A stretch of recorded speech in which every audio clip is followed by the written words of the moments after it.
An balma lamɛnnikɛlaw aw salamu alaikum aw tulo bɛ arajo Bamako 24 de kan na ka bɔ Mali kɔnɔ na minnu bɛ k'an lamɛn jamana fan o fan jamana kɔnɔ ni jamana kɔ kan k'aw bɛɛ lajɛlen fo ni k'aw koɲuman dɔn. Aw sɔgɔlen b'aw ka arajo Mali la Bamako 24 min bɛ n'a bɛ kunnafoni latɛmɛ aw bɛɛ lajɛlen tɔgɔ la diɲɛ ma don o don a balimakɛ n'aw denkɛ Abdulaye Kulibali fɛ k'a sɔrɔ ɲɛmaaba n'i y'a sɔrɔ bɛ tali ka jɛjɛ sari la ale bɛ ka baaraw bɛɛ lajɛlen jateminɛ k'aw fo ni k'aw koɲuman dɔn faso kɔnɔ ni faso kɔ kan. Dɔ yɛrɛ t'aw ma k'aw sigi ni k'aw ka kunnafoni ma kɔnɔ kunnafoni ni dalilu don tiɲɛ ni Ala ye siran kan kunnafoni gɛrɛgɛrɛ anw sigilen filɛ kɛnɛ kan. O de kan ka bɛn bi kunnafoniw lase waati ma bi ye ntɛnɛn ye bi ntɛnɛn bɛnnen bɛ nansara san kalo 2nan ye février kalo bi o tile 28 ye ka bɛn 2022 san ma farafin kalo bɛ n'o ye arajaba kalo ye an b'a ladɔnniya k'a fɔ bi o tile 26 ye jate la san kalo 7nan don hijira san 1443 san dɔw de bɛ kɛ Ala k'a ɲɛ ka d'an ma bakuruba fɔla bi kunnafoniw filɛ k'a ladɔnniya k'a fɔ an ka finitigilaka maa 17 ka fara civil maa 1 kan olu kun minɛlen bɛ jariwale tigilama bolo bɔra olu kan na o ko kɛra cogo min na kunnafoni ɲɛfɔli ko la fo ka taa se 6e arrondissement polisilakaw olu kɔni tɛgɛ kɛ marifa dilanna dɔw la o ko kɛra cogo jumɛn kunnafoni ɲɛfɔli ko la sibiri dongo mɔbiti ka bɛɛ lajɛlen kɔni bɔra ni ka se ka yira k'a fɔ k'u bɛ dɛmɛ ta ka ɲɛsin furanjɛla fanga ma o ko kɛra cogo jumɛn kunnafoni ɲɛfɔli ko la o dɛmɛɲɔgɔnya hukumu kɔnɔna na Fizu Mali juma dongo olu fana bɔra ni ka taa Tour de l'Afrique la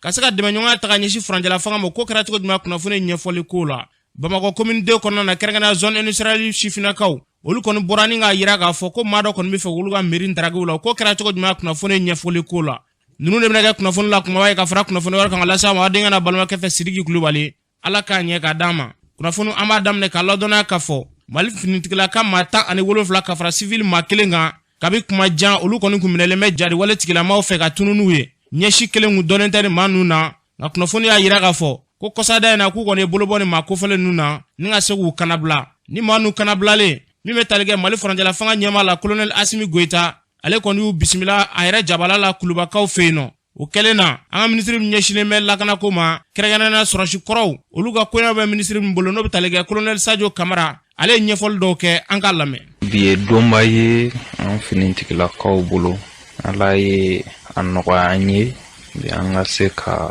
an ka otage dɔw libérer fanba ye sɔrɔsiw ye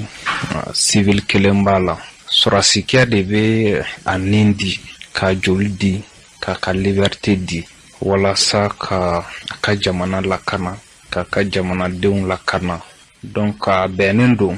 en retour u ka baara kɔnɔna la n'u ye gɛlɛya sɔrɔ i n'a fɔ nin n'a ɲɔgɔnnaw jugu sera k'u minɛ bɛnnen don jamanadenw ka se ka fɛn bɛɛ kɛ jamana ɲɛmɔgɔ kan ka fɛn bɛɛ kɛ walasa nɔgɔya bɛ se ka don ka koɲɛ la cogoya min na walasa u bɛ se ka libérer cogoya min na jamana ɲɛmɔgɔ ka instructilen don maliyɛnw fara tɛ Mali denɲɛ kan ni jugu kɛlen don ka minɛ Mali territoire de kan kan ka fɛn bɛɛ kɛ walasa u bɛ se ka libérer cogoya min na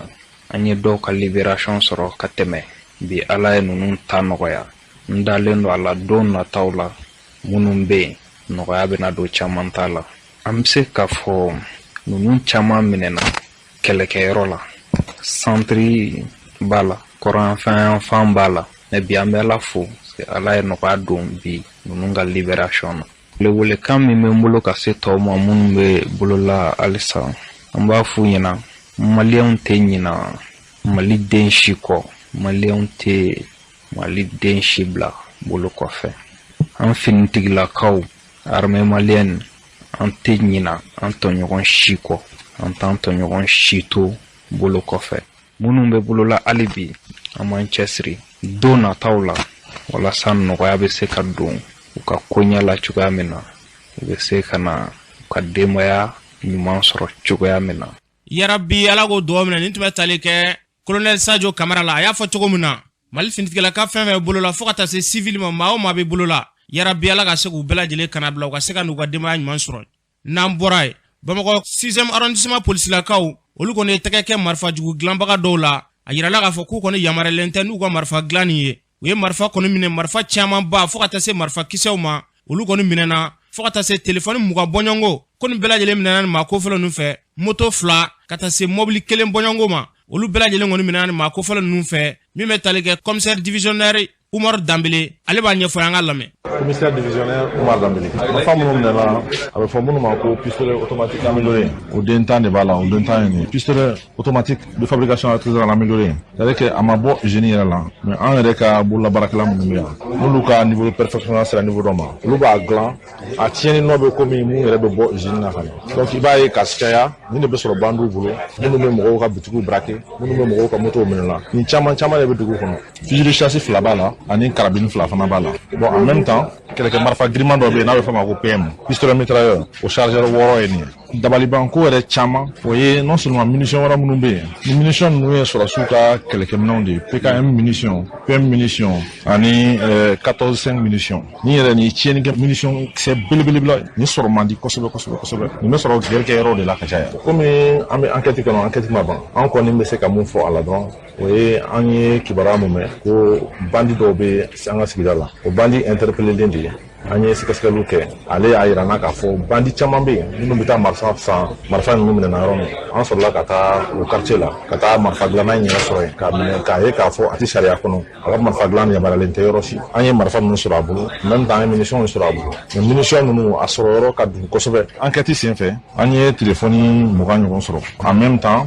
bandi ninnu ye tiɲɛni dɔw kɛ dugu fana na dɔw ka moto kun darakulu la o moto 2 filɛ nin ye bon mobili 1 fana bɛ yen o sɔrɔl'u bolo u bɛ baara kɛ ni o mobili fana ye ka caya o mobili fana b'an bolo kɔrɔ an bɛ se ka mun fɔ population ye hali bi u k'u cɛsiri n'u ka force de sécurité ka baara kɛ ɲɔgɔn fɛ n'i y'a mɛn polisi n'i y'a mɛn gendarme n'i y'a mɛn tenitigi yɛrɛ de façon générale i b'a ye k'a fɔ i tɛ se ka foyi kɛ ni population bolo tɛ ɲɔgɔn bolo et le plus souvent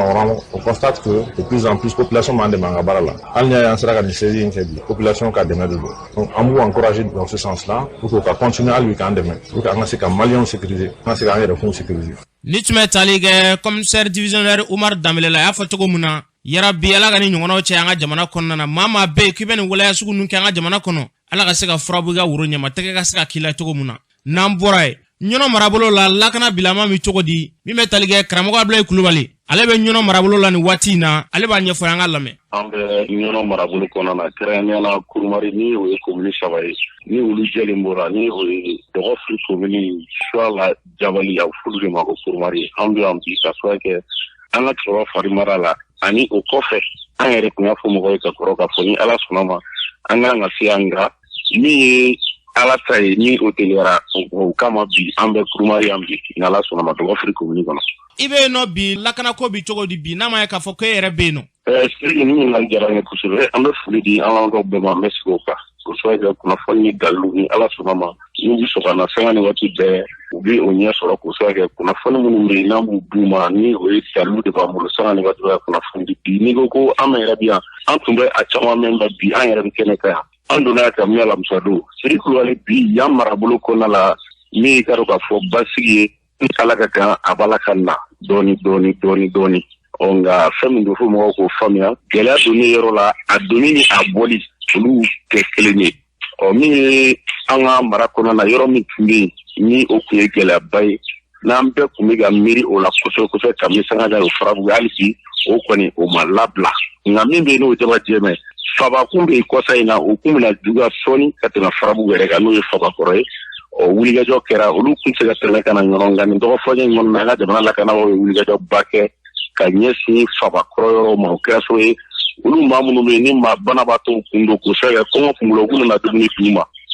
dumuni di suma dilen ma u ma o kɔfɛ u yɛrɛ tun b'a ɲini k'a fɔ k'u bɛ fɛ ka fɛɛrɛ bɛɛ kɛ u ni ɲɔgɔn cɛ man jan n'o ye kilomɛtiri 30 ɲɔgɔn ye ka se ka bɔ kɔnɔ ye an bɛ waati min na ko bi tiɲɛ ni ala ka kan dɔgɔfɔɲɛ in kɔnɔ na olu sera k'o sɛgɛ surasiw nana ka tila ka na dugu minɛ ni mun ye ka n'u sigi dugu yɔrɔ la o kɔfɛ ka tila dugulamaw bɔra u bɛ ka tu tigɛ tu minnu kun bɛ yen ni jariwala tigilamaw bɛ don n'o don tu kɔnɔna ka gɛlɛya s'u ma u b'a la ka o tu tigɛ sisan dugulamaw sera ka bɔ kɔsa in na sibiri dɔw olu maa camanba sera ka bɔ fabakɔrɔ ni ka se ka taa dɔgɔtɔrɔso la wa an ka jamana ma ɲɛmaw an b'u fo nin yɔrɔ in na kosɛbɛ u y'a yir'u la k'a fɔ maa o maa bɛ ko ye gɛlɛya sɔrɔ nin waati nin kɔnɔna na k'u bɛ ka furakɛ jamana bɛ k'u ta u bɛ ka furakɛ ɲɔgɔn ka sanga ni kunnafoni caman ye minnu b'an bolo yan ko u taara ka furakɛ musaka foyi la o ye foli ko ye an b'u fo k'u waleɲuman dɔn nin waati na fabakaw fɛ yen a bɛ fɔ ko alihamudulilayi o kɔfɛ min y'i ka dɔn k'a fɔ sibiri don ye Dɔgɔfiri ne yɛrɛ bɛ commune kɔnɔ ni farabugu b'o commune kelen kɔnɔ la a bɛ wulikajɔba kɛ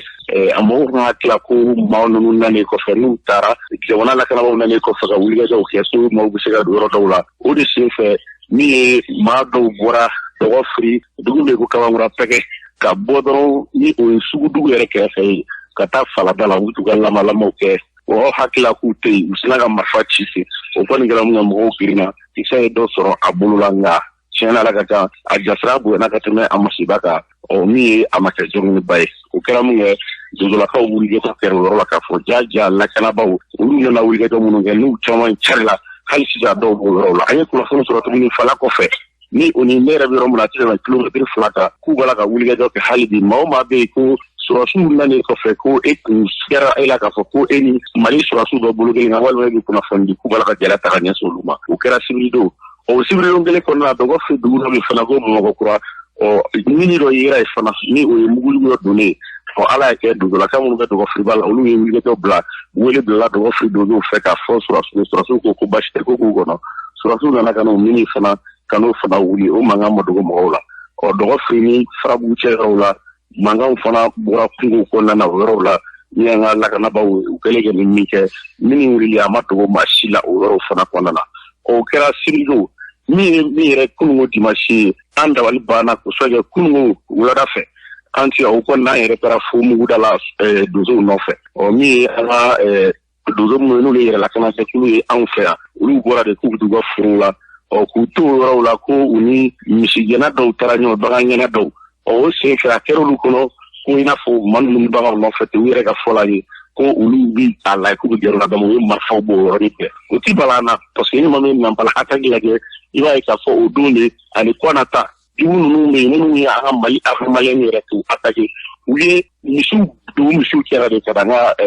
lakanabaw kana o gɛlɛya se olu ma nin min kɛra kunun a kɔni kɛra mugu ci ɲɔgɔn na kosɛbɛ fɔra bɔra o kɔni kɛra dozolakaw bolo kan k'a kunda jɛŋa an yɛrɛ taara kɛnɛ kan an bɛ kuma min na ni dozow ni u bɛ segin ka na so waati min na o y'a sɔrɔ fo fitiri tɛmɛna nka Ala ka kɛ la foyi kɔni ma kɛ dozo ninnu na maa si ma kalan maa si wasi u kɛra o kɛra kununko Siriki Kulubali. Karamɔgɔ n'a ma ɲɛ k'a fɔ k'e yɛrɛ bɛ mara kɔnɔna yen nɔ an ye ja dɔ ye bɔlɔlɔ sanfɛla la dingɛ belebeleba dɔ don dɔw y'a jira k'a fɔ ko jariwale tigilamaw dagayɔrɔ tun ye o dingɛ ko in ye ko Mali finitigilakaw kɔni taara bɔ dingɛ in kan k'a bɛ Jabali Fala kɔfɛla la yalima o ko bɛ cogo di. Siriki Kulubali ni ɲininkali ni i ka ɲininkali kɛ tan a kun man di yɛrɛ k'an da s'a ma nka kunnafoni don ni anw ye ɲininkali kɛ anw bɛ mɔgɔw ɲininka u bɛ kunnafoni d'an ma an yɛrɛ ɲininkara fɛn bɛ yen n'an b'a kalama an kan ka kuma na nin waati laban ninnu na nin kelen bɛ ka bɔlɔlɔ fa kosɛbɛ Siriki Kulubali nin kuma a bɛ fɔ ko kuma min bɛ yen ko bɔyɔrɔ taama kuma min bɛ yen n'a kuma ni bɔyɔrɔ t'a la nin y'o de ye an ye ja in ye kabini ne yɛrɛ bɛ Bamakɔ ye u kelen bɛ ka ja in bila k'a yɛrɛ k'a fɔ ko Faransi jamana kelen bɛ ka janfaba dɔ siri anw ka dɔgɔ kɛrɛnkɛrɛnnenya ɲɔnɔ marabolo kɔnɔ la ko fo Fala kɔfɛla la n'o ye Jabali Fala kɔfɛla yɔrɔ ye tiɲɛ don Faransi jamana ka janfa siri anw ka jamana kama maa caman tɛ yen maa caman bɛ bi jamana in kɔnɔ na fasoden caman bɛɛ dɔw dɔn ko sɔsɔli tɛ o la kosɛbɛ kɛ an yɛrɛ ɲininka walima u b'an ka jamana kɔnɔ ka tila ka nin gɛlɛya ninnu se an ka jamana ma an yɛrɛ y'o fɔ an ka kunnafoniw la ka tɛmɛ nka min bɛ yen n'o ye dabaliban ye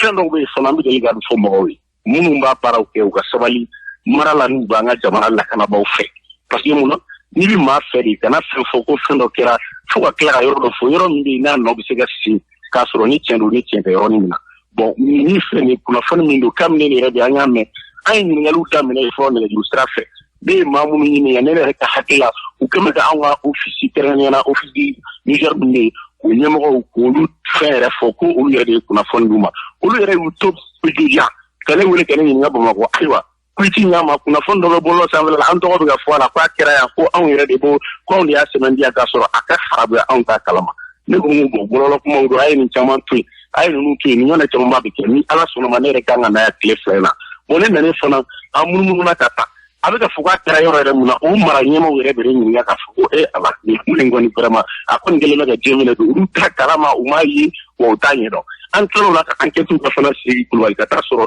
ko da min bɛ yen u yɔrɔ yɛrɛ de n'u y'a dingɛ min kofɔ ko hali Mali tɛ yan image dɔ de don min bɛ yen ko Israël jamana o image dɔ de talen filɛ nin ka na o kɛ tiɲɛ don ni mɔgɔ min ko bi an ka jamana kɔnɔ na ko lakanabaw tɛ baara la i ma kuma dɛ lakanabaw bɛ ka baara kɛ an ka sabali an k'o fɔ an ka tɛgɛrɛ f'u ye o kan min kɛra an k'o fɔ min ma kɛ an ka n'o fɔ tila ka yɔrɔ dɔ dilan tuguni ka na a fɔ k'a b'o yɔrɔ la parce que u fɛn n'o fɔ o yɔrɔ bɛɛ imaginer don u yɛrɛ fɛ ko parce que k'o kɔrɔ ko mɔgɔ si ka to yɔrɔ wa a yɔrɔw donnen don bi u bɛ yɔrɔ minnu fɔ a yɔrɔ bɛɛ donnen don mɔgɔw fɛ mɔgɔw ka furu ni mɔgɔw ka tagama siraw de don an b'a bɛ yɔrɔ bɛɛ kalama donc an ye sɛgɛsɛgɛli min kɛ a la hali n'u tun y'a fu kun fɛ ten an kun ma se ka surtout ye mara ɲɛmɔgɔ dɔw fɔ k'olu yɛrɛ de y'a kunnafoni d'u ma an y'a sɔrɔ o mara ɲɛmɔgɔ n'u yɛrɛ an y'u kumakanw ta ni ala sɔnna ma kunnafoni nataw la a bɛna mɛn donc kuma min bɛ kɛ fɔ image min bɛ yen Mali yɛrɛ kɛɛrɛ sango ka fɔ k'u bɛna fɔ k'a kɛra jabali fala kɔfɛla la donc an bɛ min fɔ hali bi an yɛrɛ n'an ka lakanabaaw ye barow kɛ yan u ka sabali an ka sɔrɔso an ka tɛgɛrɛ fo fɛn min kɛra an bɛ deli k'o de fɔ u k'o fɔ min ma kɛ u ka sabali u ka n'o fɔ a bɛ kɛ sɔrɔ ye ka mɔgɔw yɛrɛ bila ka fɔ an ka feerekɛlakaw ma k'a fɔra k'u ye nin kɛ ka sɔrɔ u ma kɛ mais an b'an ka jamana marabu kɛɲɛna ɲɛmɔgɔsow fo parce que an kɔni ye u ka déclaration foyi la ka fɔ k'a kɛra an kɔni bɛ min fo dɔrɔn minnu bɛ nin waleya ninnu kɛ u ka sabali k'a fɔ ko an ka jamana an mago bɛ basigi la hali bi ka tɛgɛrɛ fɔ an ka feerekɛlakaw ye n'u ye baara minnu kɛ ka tila k'u encourager k'a fɔ ko nin yɔrɔ in nin kɛra tan nin ma kɛ tan u ka sabali u ka t'o sira fɛ ka min fɔ dɔrɔn o la o kuma bɛɛ la bi an bɛ ala tanu ya k'o sira kɛ lamalama minnu tun y'a fɔlɔ 18h siraw de tun bɛ tigɛ mais sisan dɔ farala o waati kan n'o ye 19h30 ye o kɔrɔ tɛ dɔ yɛrɛ dɛ min ye sɔrɔsiw ye olu bɛ sira tigɛ jabali ni dɔgɔ firi cɛ o kɔrɔ ye pour que jadwala tigɛlama hali bi ka se ka mɔmɔni ta ka ɲɛsin u ma n'i taara dɔgɔ firi cɛ fɔni minnu bɛ yen n'o ye dugulakaw ka tagaw ye 19h30 kelen na i b'a sɔrɔ olu la i bɛ dugu o dugu tɛmɛ donsow bɛ sigi ka wuli k'i jɔ k'i na i bɔra min i k'a minɛ an bɛ waati min ko bi seri kulubali. Karamɔgɔ waati ko kama e bɛ se ka dakuruɲɛ laban jumɛn fɔ i lamɛnnikɛlaw ye. An bɛ foli di bɛɛ lajɛlen ma ka bɛɛ fo ka fili hali bi kunnafoni ani dalilu ni ala sɔnna ma an k'an jija k'u k'an ta sira ye ka lamɛnbaaw fo bi vraiment Seri Kulubali nin dɔgɔ fɔɲɛ in kɔnɔna la ala ta ye a ka ko ye an yɛrɛ kanuba ba fila kelenkɛrɛnnenya la jumadon an ka musokɔrɔba dɔ bɛ yen a bɛ ka 22 la dɔgɔ firi dugu bɛ ko ka 22 u b'a kun cira o kan a tɔgɔ kun ye ko Aminata Bɔrɛ a denkɛ kun ye an yɛrɛ musokɔrɔba in tɛmɛ k'an kanu kosɛbɛ u b'a fɔ ko Kwala a ba min ye a denkɛ dɔ bɛ yen ko Kwala u b'a fɔ ko Jiya Kwala ba o ba min y'a kɛ Masa Ramani y'ale wele san 90 vraiment a kɛra dɛmɛkoba ye yan an kanubaba kun don Sibiri fana min ye an kanubaba wɛrɛ musokɔrɔba ye ni ale kɔni ɲa dɔn ale a tɛ san 60 dafa kosɛbɛ walima a man ka tɛmɛ o kan komi ma si hakɛ sɔrɔ n'o ye Ayisa Tarawele ka bɔ Joyila an tɛ ɲɔgɔn dɔ bɛ ko Dawuda o fana ka musokɔrɔba ninnu bɛɛ kun y'an sɛbɛkɔrɔ kanu kosɛbɛ an ka kunnafoni nɔfɛ ala y'u ka faamuya na Bamakɔ a jɛnajɛw bɛɛ lajɛlen kɛra kununko Joyila vraiment o dusuma kasa b'a nɔfɛ ka bɛɛ fo ka bɛɛ waleɲuman dɔn ni ala sɔnna ma an ka dugawu kɛ jamana in a bɛ basigi Seri Kulubali n b'aw bila. An b'i fo i ni ce. An b'a ni ce. Ni tun bɛ tali kɛ karamɔgɔ Abilaye Kulubali la ɲɔnɔ marabolo kɔnɔna na an bɛ dugawu de kɛ yarabi ala ka basigi nati an ka jamana kɔnɔ n'an bɔra ye Mɔptikaw fɛ yen nɔ sibiri dongo Mɔptika bɛɛ lajɛlen kɔni bɔra k'a yira k'a fɔ k'u kɔni bɛ dɛmɛɲɔgɔnya ta ka ɲɛsin furancɛla fanga ma kɛrɛnkɛrɛnnenya la k'u bɛ ka wulikajɔ min kɔni ta ni ka se ka gɛnni kɔni ta ka ɲɛsin Faransi ma u y'a yira k'a fɔ k'u ye tɔgɔ kura yɛrɛ da Asimi na ko colonel Asimi Goyita tɛ bilen dɛ k'a kɛra marshal de ye an ka Mɔptikaw lamɛn.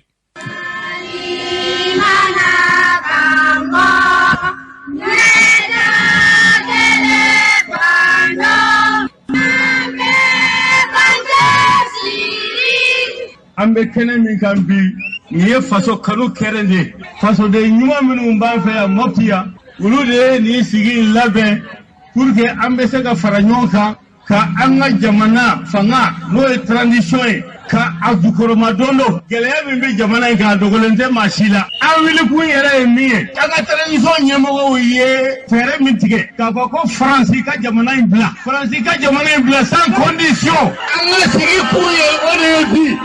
Asimi Goyita n'a ka jamana u bɛ jamana in bɔ nɔgɔ la don dɔ an bɛɛ bɛna lafiya an fa bu ye y'a fɔ a ka kuma laban na a k'a kɛra an ɲɛna o a ma k'an ɲɛna o Mali kɔni bɛ suma don dɔ wa a bɛ lafiya siga foyi t'a la wa ala b'an ka jamana suma ala k'a suma ala ka Maliba in suma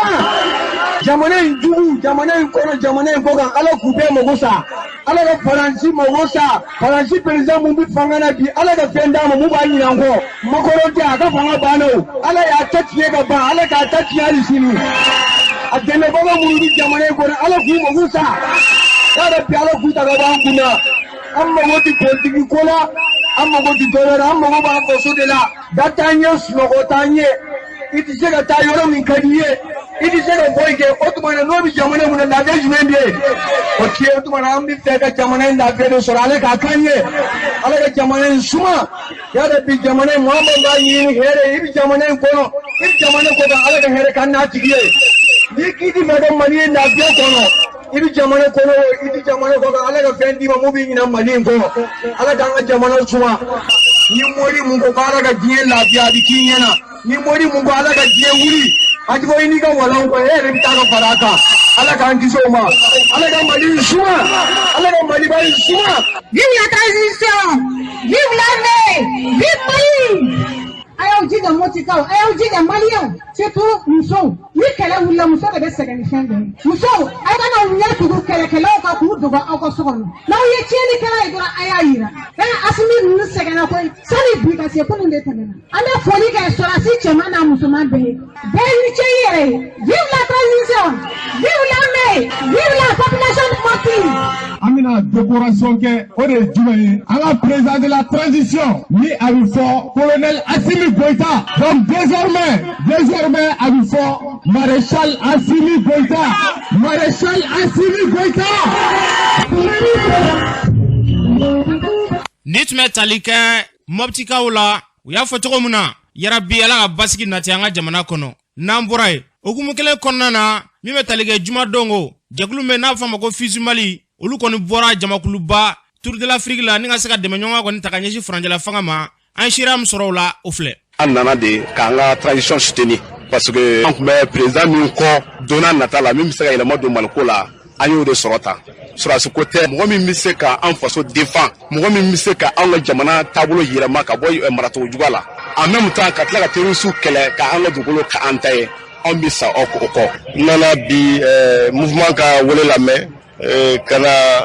autorité dɛmɛ u ka yira Mali cɛ ni Mali muso bɛɛ la ka yira diɲɛ mɔgɔ la ka fɔ bi an b'an ka sɔrɔdasiw kɔ an b'an ka nin gouvernement kɔ. Jamana mako bɛ fɛn min na bi o de ye jamanadenw ye. Aw b'a ɲini ka jamanadenw bɛɛ kalan ɲɔgɔn na minnu sera transition ma minnu ma sera ma a ye fɛɛrɛw ni dɔgɔninw tigɛ an k'u kuma ɲɔgɔn na pour que an ka se ka fara ɲɔgɔn kan ka baara kɛ jamana in mako b'o de la bi. Fɛn o fɛn bɛ yen n'u b'a dɔn k'a fɔ transition a bɛ se ka jamana in basigi a bɛ se ka jamanadenw kura di ɲɔgɔn kan aw bɛɛ ka fara ɲɔgɔn kan an ka jamanadenw an k'u kuma ɲɔgɔn ya pour que u ka fara an ka se ka autoritéw dɛmɛ ka transition ka se ka baara o y'an ka laɲini ye. A filanan bɛɛ b'a dɔn k'a fɔ bi maliden tun tɛ sɔn fɛn dɔw ma. An bɛ ka commencer k'o de ye bi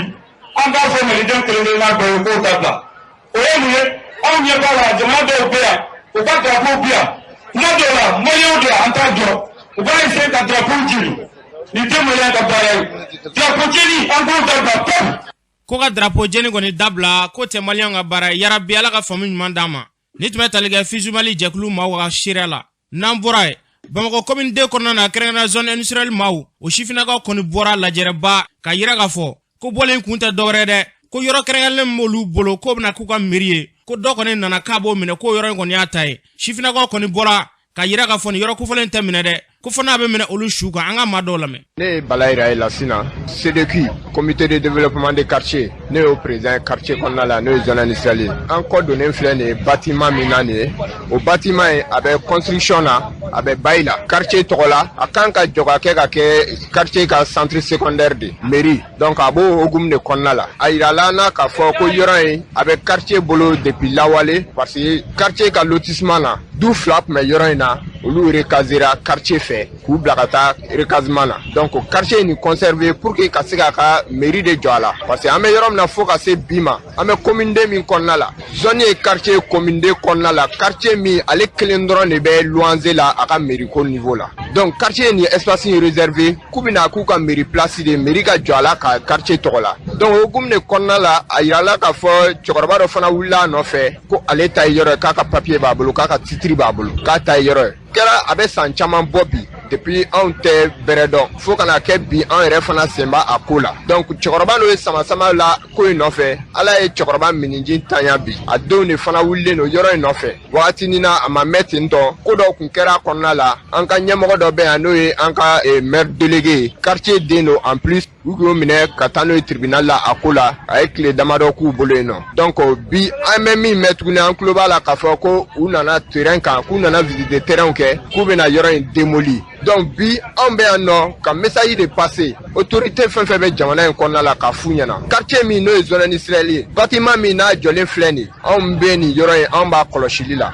an sigilen b'a ka yɔrɔ in ti ci. Ne ye Musa Samake ne ye zɔnniga ye an mɔgɔw y'a kɛ ka bɔ a la ka na se an faw ma ka na se fo an kɔrɔw ma bɛɛ bɛ mankan na ni dugukolo espace kelen de nɔfɛ espace in tɛ kɛ foyi foyi mairie place a dira mairie de ma wa a bɛ kɛ mairie de place mairie ta civil de o jamana de ta ye mairie ye anw ta tɛ anw minnu bɛ k'a kɛlɛ kɛ bi ko mairie ka tɔ to an bolo anw ta tɛ mairie o mairie an bɛɛ de jɛ anw bɛna fɛn bɛɛ dilan mairie kɔnɔ an bɛ wari de bɔ k'a dilan mais anw bɛ ka tila k'a kɛlɛ kɛ jɔ a wari bɛ taa faso kɛsu de kɔnɔ bon fo faso de k'i kɔfilɛ k'a ye dɔ kɛra nin kɛlɛ la san 40 ni kɔ bi mɔgɔw ka sow bi yan mɔgɔ kelen bɛna ko wa ko nin bɛɛ y'ale ka titre k'ale b'o bɛɛ ci k'o jɔ ko parce que k'ale ka yɔrɔ dɔn mairie dɔrɔn tɛ o mɔgɔw bɛ ka mairie ko in dɔrɔn fɔ mairie dɔrɔn t'u ka laɲini o u ko de ko du o du ɲɛ bɛ nin étage fɛn fɛn la ko nin bɛɛ ale ka titre kɔnɔna de wali duw bɛ yan mɔgɔw bɛ yan san 40 san 50 numéro kɛta bɛ yen mɔgɔ cɛkɔrɔba b'u ka du kɔnɔ e nana k'o bɛɛ ka titre k'e b'o ci ko k'o jɔ quartier kɔnɔ o kuma sɛw de bɛ yan anw ye mɔgɔw de anw ye maliyɛn de mɔgɔ si t'an ni maliyɛn cɛ jamana bɛ yɔrɔ min na ko bi quoi autorité ka fɛn dɔ bɛ yen u k'a jateminɛ u ka mesure ta parce que den de bɛ wolo diɲɛ kɔnɔ den bɛ kɛ fɛn min ye mɔgɔ si t'a dɔn quartier ko tɛ sigida ko la nin quartier ye popularité nin ka bonni nin ka bonni fo autorité ka fɛn dɔ bila a kunna mɔgɔ bɛ Mali kɔnɔ i ye Mali den de i ka hakɛ bɛ Mali kan u k'a lajɛ an ka hakɛw ye minnu ye wa ɲini k'u sen don a la sɔni anw ni ninnu kana ɲɔgɔn fɛ tɛ sɛbɛn ninnu ye ka tɛmɛ an kan u tɛna se ka na anw bugɔ an ka quartier la u bɛna mɔgɔw de ɲini minnu bɛ se k'an ta kɛ o jɔn o autorité u taa faamaw de wele ka na bila anw na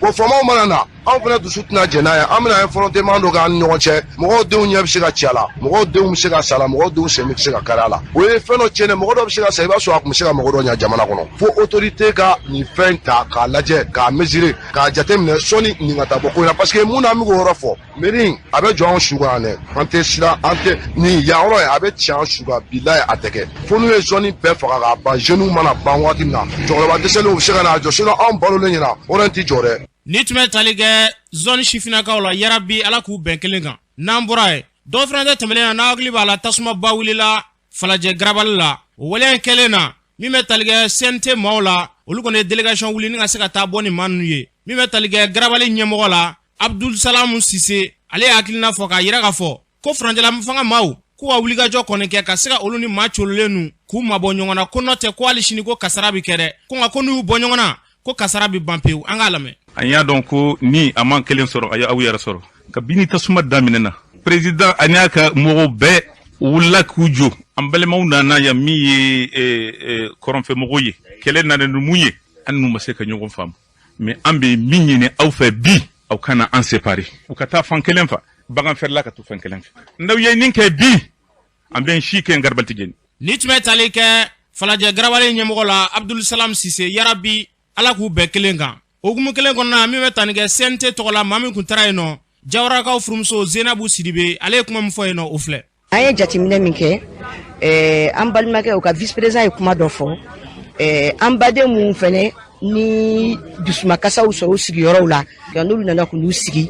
olu ni u ka sigiɲɔgɔnya o kɔlɔlɔ dɔ don parce que u tɛ ka se ka ɲɔgɔn faamu tasuma ani bagan marayɔrɔ a tɛ se ka taa ɲɔgɔn fɛ bon anw filɛ anw ye législatif ye exécutif bɛ n'o ye gouvernement ye u nana u ye min fɔ anw ye ani ko bɛ tan anw de bɛ gɛrɛ jamanadenw na ka jamanadenw ka hami dɔn k'u ka kɔlɔlɔ dɔn ka se gouvernement ma k'a dɔn an n'u bɛ se ka bɛn a kan cogo min fɛɛrɛ min bɛ se ka tigɛ yaasa u kana se ka segin o kan wala yaasa min bɛ se ka dilan an bɛ jɛ an b'a kɛ ɲɔgɔn fɛ bon ala barika la u y'u ka fɛla fɔ u y'u ka gɛlɛyaw fɔ. ni tun bɛ tali kɛ CNT maa dɔ la Zenabu Sidibe yarabi ala ka bɛnɲɔgɔnya sabati an ka jamana kɔnɔ n'an bɔra ye cakɛda min b'an fɛ n'a bɛ fɔ a ma ko Ibu Farm olu ka syndicat kɔni y'a yira k'a fɔ k'olu ka ɲinini dɔw kɔni kɛ u ka cakɛda ɲɛmaaw fɛ n'o ye laɲini dɔw ka hakɛ dɔw k'o kɔni tɛ ka sabati dɛ syndicat ninnu kɔni y'a yira k'a fɔ k'u bɛna baarabila kɔni boloda baarabila in yɛrɛ bɛ daminɛ bi min bɛ tali kɛ u ka ɲɛmaa la an k'a lamɛn. ne ye secrétaire général ye n'o ye an ka lafasatɔn ɲɛmɔgɔ ye comité syndical Ibu Farm Mali an ye laɲini papier dɔw bila n'o ye préavis de grève ye laɲini min b'a kɔnɔ laɲini kɔrɔmanw de don laɲini ninnu bilara depuis salon mois de juillet kɔnɔna na an ye laɲini ninnu bila laɲini ninnu bilanen an ye sigikafɔ kɛ bɛnkan sɔrɔla ɲɔgɔn cɛ préavis nin kɔnɔna na 10 points de tun b'a kɔnɔ o 10 points na on a eu 7 points d'accord et 3 points o tun ye désaccord de maintenant an ka dirigeant ye n'o ye entreprise Ibu Farm ɲɛmɔgɔ ye u y'u ban k'u ka laɲini min validera k'u bɔ a sira fɛ u yɛrɛ engagement min ta u y'u ban ka bɔ a sira fɛ donc an ye kɔnɔniw kɛ an ye négociation continuer ka chance d'u ma hali bi walasa an bɛ se ka sigi ka fɔ bɛ se ka kan ɲɔgɔn cɛ cogoya mun na mais u ma lamɛnni kɛ u ma lamɛn u ma jati donc baarakɛlaw ye laɲini kɛ o de la assemblée dernière ko an ka préavis grève bila o préavis de bilali la o de kama an ye jama fara ɲɔgɔn kan bi ka message passer li ye jumɛn ye préavis bilalen u m'an wele u ma négociation kɛ n'an ye u m'a ɲini k'a fɔ an bɛ se ka bɛnkanw sɔrɔ cogoya mun na inspection de travail y'an wele lundi tɛmɛlen lundi an talen u y'a yira hali bi inspection na bɛnkan mun sɔrɔla tiɲɛ don bɛnkan nin don mais olu tɛ bɛnkan ninnu bɔ a sira fɛ f'an ka sɔn mun man kɛ bɛnkan ye n'an ma sɔn o ma ko f'an ka sɔn point nin bɛɛ lajɛlen faralen ɲɔgɔn kan ko f'an ka sɔn o de ma n'o kɛra k'olu bɛ bɛnkan bɔ a sira fɛ o de kama an tun bɛ yan bi ka ɲɛfɔli kɛ mɔgɔw ye mun pasera an ni ɲɔgɔn cɛ mɔgɔ bɛ se ka faamuyali sɔrɔ cogoya min na grève yɛrɛ kɛkun ye mun ye depuis préavis bilara u yɛrɛ ɲɛ b'a la k'a fɔ u ye layuru ta mɔgɔ ye u ma bɔ a sira fɛ parce que ni layuru ta mɔgɔ ni b'a bɔ a sira fɛ ɲɛ b'a la mɔgɔ déterminelen don base motivelen don bɛɛ lajɛlen sɔnnen n'a ma k'u bɛ taa grève la 72 heures fɔlɔ u bɛ daminɛ lundi n'o ye 28 premier le 2 mars maintenant n'o bɔra la le 7 le 8 et le 9 a bɛ daminɛ tuguni jusqu'à la satisfaction entière je dis bien jusqu'à la satisfaction entière an bɛ grève la ni tun bɛ tali kɛ Ibu Fari Mali Sénégal ka ɲɛmaa la u y'a fɔ cogo min na yarabi Ala k'u bɛɛ kelen kan n'an bɔra ye CEDEAO kɛlen ka gɛrɛndɛ kɔni sigi Mali kan k'a yira k'a fɔ yɔrɔ ni yɔrɔ bɛ yen nɔ Mali tɛ se ka taa yen nɔ a yirala k'a fɔ ko Mali kɔri o kɔni ye bɔli daminɛ jumadon o wulikajɔ kɔni kɛra ka se ka bɔ ni Mali kɔri ye ni k'i kunda Mauritanie kan ko tɛmɛ bɛna taa kɛ Mauritanie fɛ min bɛ tali kɛ sɛnɛ ministre la Modibo Keita ale tun b'a kɛnɛ kan ale kuma min fɔ yen nɔ o filɛ embargo in man kan ka fɛn kana parce que n'u u ko an ka minɛn min tɛ bɔ u ka port fɛ an b'u labɔ Mauritanie port fɛ an b'a labɔ Laginɛ port fɛ an b'a labɔ Algérie port fɛ donc nin kɔni ye hɛrɛba de y'an bolo ne kɔni bɛ min ɲini sisan u y'a yira n'a de k'a fɔ an man kan k'an ka sɛfan bɛɛ ta k'a bila saki kelen kɔnɔ parce que n'a binna sɛfanw bɛɛ bɛ ci an ka sɛfanw tila jamana minnu fana n'u y'an dɛmɛ nin wagati in na an kan k'olu de ka olu de ka pɔru tɔbɔtɔ kosɛbɛ ka tɛmɛ minnu ye mesure ta an kama ne b'a ɲini k'a fɔ ko taa u ka baara in kɛ ni hakili ye Ala k'u ɲuman bɔ Ala k'u ɲuman se pour que nin vraiment nin baara in kana jɔ tuguni ni tun bɛ tali kɛ sɛnɛ ministre la Modibo Keita yarabi Ala ka nin baara kɛ ɲɛta ko ye ka ɲɛsin Mali ma o hukumu kelen kɔnɔna na min bɛ tali kɛ a chauffeur lakaw dɔw b'u ka hakilina di an k'u dɔw lamɛn an bɛ an ka CMDT fo o y'an ka partenaire ye o y'an baarakɛ ɲɔgɔn ye olu de ye nin hakilina sɔrɔ an n'u jɛra ka kɛ ɲɔgɔn fɛ Ala ni sanction min nana ka na bin an kan sisan nɔ a y'a to an fana ye hakili jagabɔw kɛ a y'an sɔn hakili la donc an ye Mauritanie direction CMDT a décidé k'a fɔ maintenant an bɛna kɔɔri bila ka taa Mauritanie fɛ donc o de baara daminɛna sɔgɔmada na donc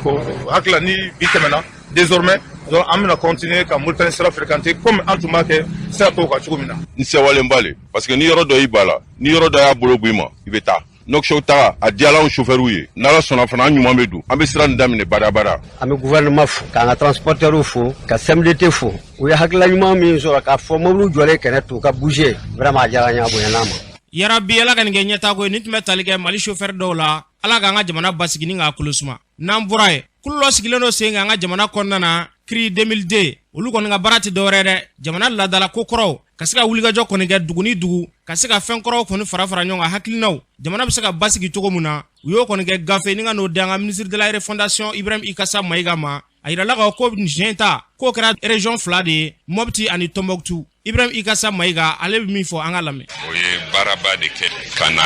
a di an ma an fana y'a minɛ ni barika ye gouvernement tɔgɔ la baara min don ladala Mali kɔnɔ an ka marako an ka fangako an ka laadalako an ka mɔgɔko a bɛɛ bɛ daminɛ an ka duguw de la dugu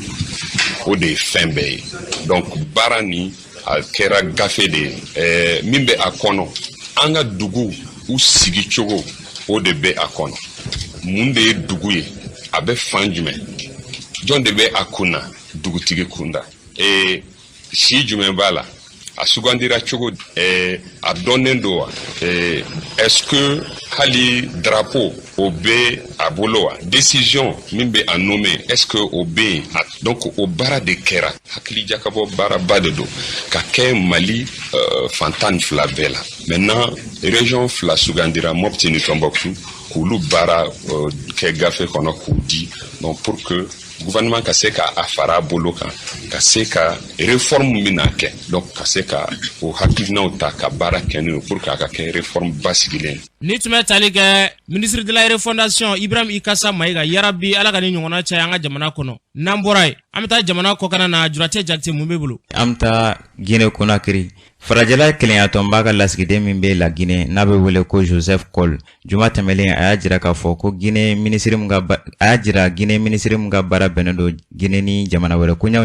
ɲɛnabɔli ma n'o ye Mori Sanda Kuyate k'a fɔ ko Russie bɛ ka kɛlɛ min ta ka Ukraine sɛgɛrɛ ko wale in kan ka ɲangi o senfɛ ministre y'a jira la k'a fɔ k'olu tɛna don ni jamana fila si fɛ barisabula ko Europe jamanaw bɛ ka baara kɛ Guinée cogoya min na ko Russie fana bɛ ka baara kɛ o cogoya kelen na o kɔfɛ an bɛ taa Burkina Faso Sorasi minnu ye Roch Marc Christian Kabore ka fanga dafiri n'u ka jɛkulu ye MPSR ye olu ye lase dɔ kɛ sibiri tɛmɛlen ka jira k'a fɔ k'u bɛna sigikafɔba dɔ labɛn walasa ka bɛnkan sɛbɛn dɔ labɛn fanga furancɛ fanga ye n'o ye charte de la transition ye ani fanga furancɛ fanga kan ka baara minnu kɛ u ka se ka bɛn o kan o y'a jira k'a fɔ ko Burkinabéw bɛɛ lajɛlen sen bɛna don nin sigikafɔ in na o kɔfɛ an bɛ taa Guinée-Bissau président ye Sorasi jalabatigi 3 wili ka bɔ u jɔyɔrɔ la dɔgɔkun tɛmɛlen hakilina jigila nin y'a kalo kelen ye Sorasi dɔw tun bɛ fɛ ka Guinée président ka fanga dafiri nka kabi o wale in tɛmɛna nin y'a siɲɛ fɔlɔ ye yɛlɛma ka don Sorasi jalabatigiw jɔyɔrɔ la Guinée-Bissau kaw fɛ o kɔfɛ an bɛ laban ka taa Congo Brazzaville jamana ɲɛmɔgɔw ye lase dɔ kɛ sibiri tɛmɛlen ni ka jira k'a fɔ k'u ye jɛkulu dɔ sigi sen kan min ka baara bɛna kɛ k'u ka jamanaden minnu bɛ Ukraine k'olu ɲini k'a ye ka sɔrɔ ka fɛɛrɛ kɛ ka na n'u ye Congo Brazzaville u ka fanga senna kɔni y'a jira u la k'a fɔ k'u ka nin baara in lateliya kosɛbɛ karamɔgɔ Siriki nin bɛ dan sigi an ka bi kɔkan kunnafoni la Jurate Jakite yarabi ala k'u bɛɛ kelen kan Mali ka basigi bɛna sira o sira fɛ ala k'o sabati ka se ka bɛnɲɔgɔn sabati Mali ni diɲɛ jamana bɛɛ lajɛlen ni ɲɔgɔn cɛ